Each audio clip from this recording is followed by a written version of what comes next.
Alors, pour cet exercice considéré comme difficile en seconde, on refait ceci en P en première. Alors, pour la construction des points, AE égale 3 huitièmes de AD, c'est une histoire de fraction, donc ça, le 8 indique qu'il faut couper en 8, et le 3 indique qu'il faut en compter 3. Donc là, j'ai coupé AD en 8, 1, 2, 3, le point E est ici. BF, 3 quarts de BC, donc même sens que BC. Mon point de départ, c'est B. 3 quarts, je coupe en 4. Et j'en prends 3. Donc le point F est ici. CG, point de départ, c'est C. Je dois faire 2 tiers de CD. CD, donc je dois couper CD en 3. Pour prendre 2. Couper en 3. Alors j'ai fait volontairement sur le dessin 6 carreaux verticaux. Donc on peut facilement couper en 3. Et du coup, le point 2 tiers de CD, le point G est ici. L'objectif de cet exercice, alors la figure n'est pas super précise, mais ça devrait aller quand même, c'est de prouver avec les vecteurs, et donc finalement uniquement avec la relation de Chasles et la collinéarité entre deux vecteurs, que ces deux droites-là sont parallèles. Enfin, j'ai dessiné des segments. On va parler des droites BE et FG en conclusion. Donc, il s'agit de trouver un lien entre le vecteur EB ou BE et GF ou FG, c'est-à-dire un coefficient entre les deux. Pour faire ceci, on va s'appuyer sur les côtés du parallélogramme et en fait on exprime tactiquement les deux vecteurs EB et GF de la même façon, c'est-à-dire avec les mêmes vecteurs. Et l'énoncé propose d'utiliser AB et AD. Pour EB, pour aller de E vers B, le chemin le plus simple, c'est de passer par A, puis aller en B. EA plus AB. En fait, c'est l'utilisation de la relation de Chasles à l'envers, entre guillemets. C'est-à-dire, au lieu de partir de deux vecteurs et de ne faire qu'un seul vecteur, on part d'un vecteur et on coupe ce vecteur-là en deux vecteurs. EB égale EA plus AB. En fait, on suit un chemin le long des côtés du parallélogramme. L'énoncé demande à l'aide des vecteurs AB et AD. GAB, donc cette partie-là, je ne vais pas y toucher. EA, il faut que je m'en débarrasse, et il faut que j'ai le vecteur AB. Et EA, alors on l'a presque, hein,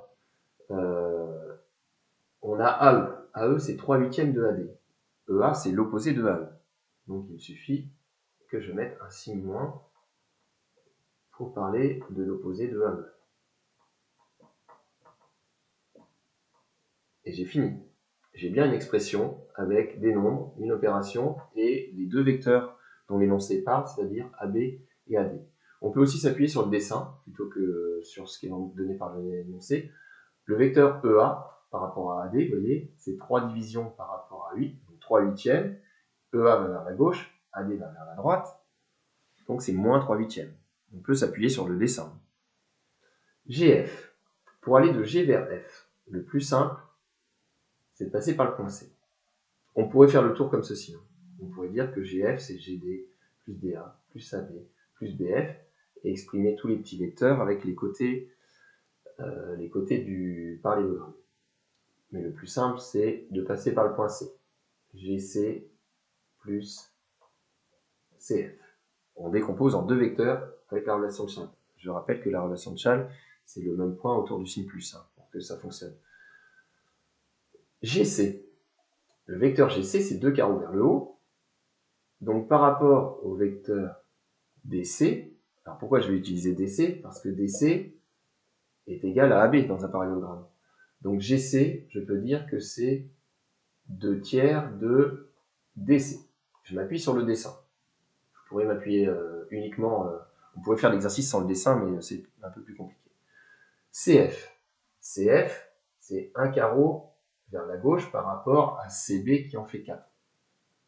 Donc je pourrais mettre plus 1 quart de CB, ou si je veux par rapport à BC, puisque BC est égal à AB, au lieu de mettre plus 1 quart de CB, je peux mettre moins 1 quart de BC.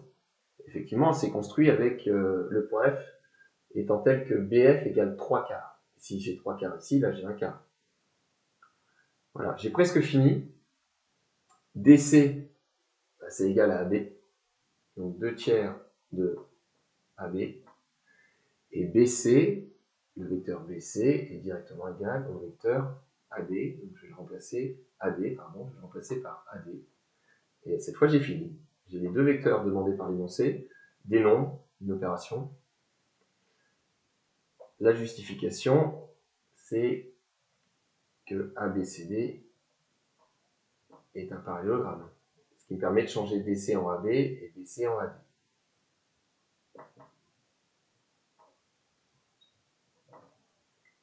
Voilà, alors il faut que je trouve un lien entre cette expression-là et celle-ci. Le lien, c'est 2 tiers, et l'énoncé le donne, en fait. Sinon, il y a des exercices où c'est à nous de le trouver, et alors, c'est pas si simple que ça quand il y a des fractions.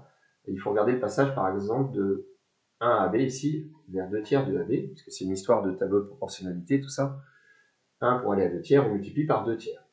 Donc le passage de là à là, c'est multiplié par 2 tiers, et il faut regarder si moins 3 huitièmes multiplié par 2 tiers est bien moins 1 quart, et moins 3 huitièmes multiplié par 2 tiers, les 3 se simplifient, il reste moins 2 sur 8, et moins 2 sur 8 est égal à moins 1 quart. Mais bon, l'énoncé ne demandait pas cela dans cet exercice-là, on vous demandait de développer 2 tiers multiplié par EB. Je remplace EB par son expression, moins 3 huitièmes de AD plus AB. Je développe.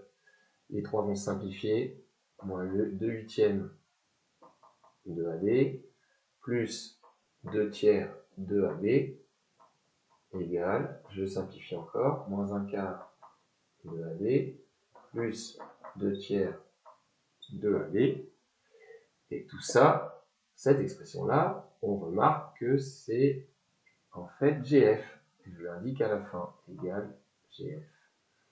2 tiers de B égale GF. J'ai une relation de collinéarité entre deux vecteurs, puisque j'ai un coefficient entre les deux.